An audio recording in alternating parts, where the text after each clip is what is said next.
नमस्कार, आप देख रहे हैं आई इंडिया और मैं हूं सत्या सिंह। आज हमारे साथ आई इंडिया के स्टूडियो में मौजूद हैं नैमिषारण्य के प्रसिद्ध आचार्य पंडित अरुण शास्त्री जी। नमस्कार। नमस्कार। जैसा कि हम सभी यह भली भांति जानते हैं कि आज नवरात्रि का 9वां दिन है और यह अंतिम दिन है नवरात्र का। इस दिन को नवमी के नाम से भी जाना जाता है। तो हम पंडित जी से यह जानकारी लेना चाहेंगे कि जो नवरात्रि का 9वां दिन है उस दिन का क्या खास महत्व है और इस दिन किस देवी की पूजा की जाती है। साथ ही हम यह भी जानना चाहेंगे पंडित जी, जैसा कि हम जानते हैं कि नवरात्र का जो 9वां दिन होता है उस दिन कन्या पूजन का भी विशेष महत्व है। जी।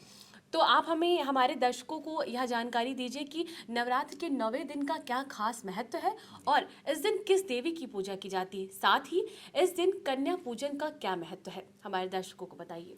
आइए समस्त आई इंडिया के दर्शकों को बताना चाहेंगे कि नवरात्रि महोत्सव में 9वें दिन माँ भगवती सिद्धिदात्री देवी की शक्ति की पूजा होती है। नवरात्रि महोत्सव प्रत्येक दिन अत्यंत में महत्वपूर्ण है, लेकिन आइए हम भगवती के 9वें दिन माँ सिद्धिदात्री को वंदन करते हुए उनको प्रणाम करते हुए 9वें दिन के महत्व को श्रवण करते हैं। या देवी सर्वभूतेषु सिद्धि रूपेण संस्थितः नमस्तस्यै नमस्तस्यै नमस्तस्यै नमो नमः। माँ दुर्गा की 9वीं जो दिव्य शक्ति है, जिसे सिद्धिदात्री के नाम से हम सभी लोग जानते हैं, ये सभी प्रकार से सिद्धियों को देने वाली है। इन्हीं के मार्कंडेय पुराण के अनुसार अणिमा महिमा गरिमा लघिमा प्राप्ति प्राकाम्य ईशत्व वसित्व ये अष्ट सिद्धियाँ कही गई हैं। ये समस्त अष्ट सिद्धियाँ माँ भगवती की कृपा से प्राप्त होती हैं और ये सिद्धियाँ हनुमान जी महाराज को सहज ही सुलभ हैं। अष्ट सिद्धि नवनिधि के दाता, इसलिए माँ भगवती की 9वीं जो दिव्य शक्ति है, जिन्हें सिद्धिदात्री देवी के नाम से जानते हैं, आज के दिन नवरात्रि का अत्यंत महत्व होता है। नवरात्रि शब्द के पीछे एक बहुत रहस्य छिपा है, जिसमें 9 शब्द के पीछे रात्रि शब्द जुड़ा हुआ है। 9 का तात्पर्य होता है अपने आप में पूर्ण, क्योंकि 9 अंक अपने आप में परिपूर्ण हैं, और रात्रि का मतलब होता है विशेष शक्ति की आराधना।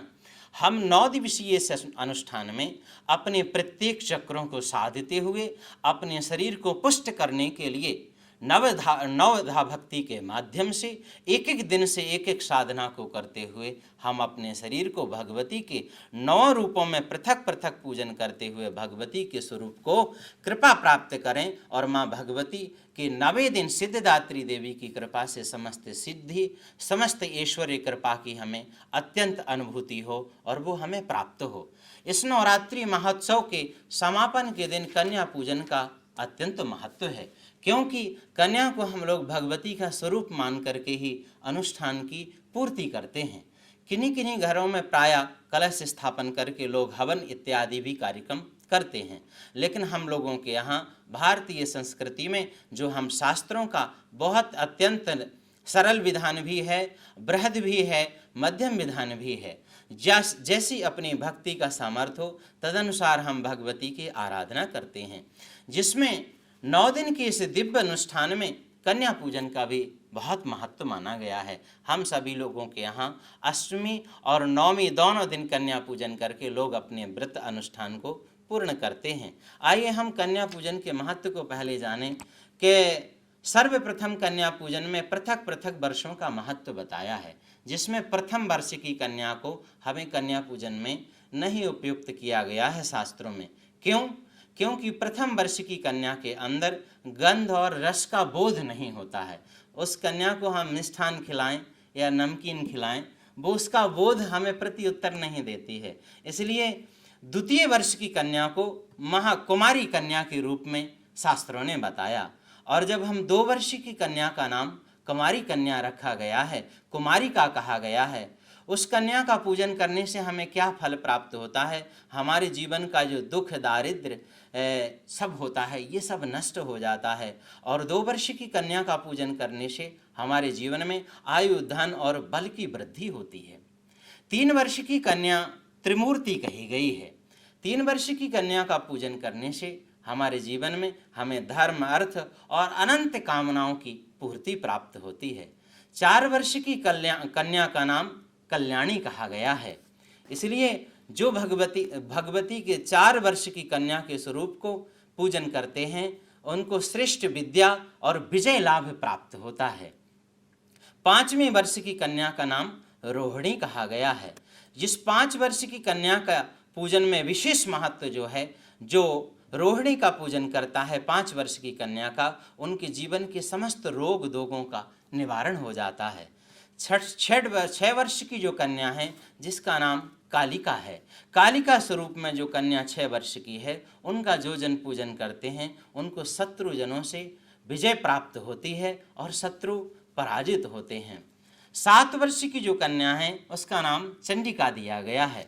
चंडिका स्वरूप में 7 वर्ष की कन्या का जो पूजन करता है उनको धन ऐश्वर्य की प्राप्ति होती है। 8 वर्ष की कन्या सांभवी कही गई है। 8 वर्ष की कन्या जिनका नाम सांभवी है उसका पूजन करने से विजय और अभिष्ट संकल्प की पूर्ति होती है। 9 वर्ष की कन्या को दुर्गा कहा गया है।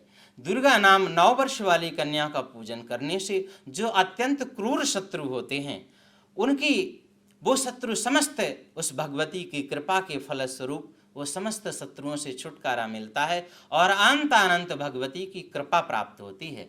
मैं साधकों को एक बात स्पष्ट कर दूं कि शत्रु हमारे जीवन में 2 प्रकार के होते हैं। एक शरीर के बाहरी शत्रु होते हैं और एक शरीर के आंतरिक शत्रु होते हैं। तो ये जरूरी नहीं कि संसार में रहने वाले लोगों के लिए कोई ना कोई शत्रु हो और कोई ना कोई मित्र हो। हमारे संसार में सभी शुभ इच्छुक होते हैं। संसार में जो भी वस्तु निर्माण है उसमें कुछ ना कुछ दोष भी है और कुछ ना कुछ उसके अंदर गुण भी है। वस्तुतः हमारे विवेक के आधार पर है कि हम उससे गुण देखें या दोष देखें। इसलिए भगवती की आराधना से हमें 9 दिन के अंतर्गत पृथक पृथक 9 रूपों का पूजन करके अपने मन में 9 प्रकार की विभ्रांतियों को समाप्त कर देना चाहिए। उन विभ्रांतियों को समाप्त करने के लिए हमें 9 प्रकार से शक्ति की आराधना का महत्व बताया गया है। और 10 वर्ष की जो कन्या है उसका नाम है सुभद्रा। जो सुभद्रा नाम की कन्या का पूजन करता है वो समस्त मनोरथों की सिद्धि होती है। प्रायः कन्याओं के पृथक पृथक वर्षों का आप सभी लोगों ने महत्व सुना, लेकिन इसमें भी अत्यंत महत्वपूर्ण 2 और 8 वर्ष तक की कन्या का हम सभी लोग पूजन करते हैं तो वो हमारे अनुष्ठान के लिए अत्यंत पुण्य और शुभ लाभदायी है। इस नवरात्रि में हमारे पूरे वर्ष में 4 नवरात्रियां होती हैं। 2 गुप्त नवरात्रि होती हैं जिस नवरात्रि में साधक जन गुप्त रूप से भगवती की आराधना करते हैं। एक शारदीय नवरात्र होती है जो शरद ऋतु में प्रारंभ होता है, जिनको हम क्वार आश्विन नवरात्रि के नाम से जानते हैं। उसमें 9वीं के दिन माँ भगवती की आराधना होके और 10वीं के दिन विजयदशमी का पर्व मनाया जाता है। और चैत्र वासंतिक नवरात्र में 9वीं के दिन माँ भगवती की पूजा तो होती है और साथ में रामनवमी के दिन रामनवमी भी का भी पर्व होता है चैत्र नवरात्रि में। इसलिए दोपहर में अपराह्न के मुहूर्त के समय में हम भगवान राम के भी जन्मोत्सव का अत्यंत आनंद लाभ लेते हैं। तो आइए समस्त इंडिया के दर्शकों को नवरात्रि पावन पवित्र के इस शुभ अवसर में भगवती के पृथक पृथक 9 रूपों के महत्व को हम सभी लोगों ने श्रवण किया। और नूतन संवत्सर का जो प्रारंभ है हम सभी भारतीय जनों का संस्कृति के आधार पर जो हमारा नया वर्ष है इस चैत्र नवरात्र से प्रारंभ होता है। तो आइए इस नूतन वर्ष संवत्सर के प्रारंभ की समस्त आई इंडिया दर्शकों को बहुत बहुत शुभकामनाएं, मंगल कामनाएं और भगवती की नित्य निरंतर आराधना करते हुए हम लोग उनके मंत्र का स्मरण करते हुए उनका ध्यान करते हुए यथा योग्य उनका पूजन करें और उनकी कृपा को प्राप्त करें। जगदम्बिकायै नमः, जगज्जनन्यै नमः, महाशक्तये नमः, त्रिगुणात्मक स्वरूपायै नमः। आपका बहुत बहुत धन्यवाद पंडित जी। आपने हमारे दर्शकों को नवरात्रि से संबंधित इतनी महत्वपूर्ण जानकारी दी और नवरात्र के प्रत्येक दिनों के बारे में बताया कि इस दिन का क्या खास महत्व है और प्रत्येक दिन हर दिन कौन सी देवी की पूजा की जाती है और इस देवी की पूजा करने का क्या महत्व है। और साथ ही साथ आपने हमारे दर्शकों को यह भी बताया कि इस दिन नवरात्रि का जो 9वां दिन है उस दिन को नवमी कहा जाता है और इस दिन कन्या पूजन का भी विशेष महत्व है। आपका बहुत बहुत धन्यवाद हमारे दर्शकों को इतनी महत्वपूर्ण जानकारी देने के लिए। नमस्कार। नमस्कार।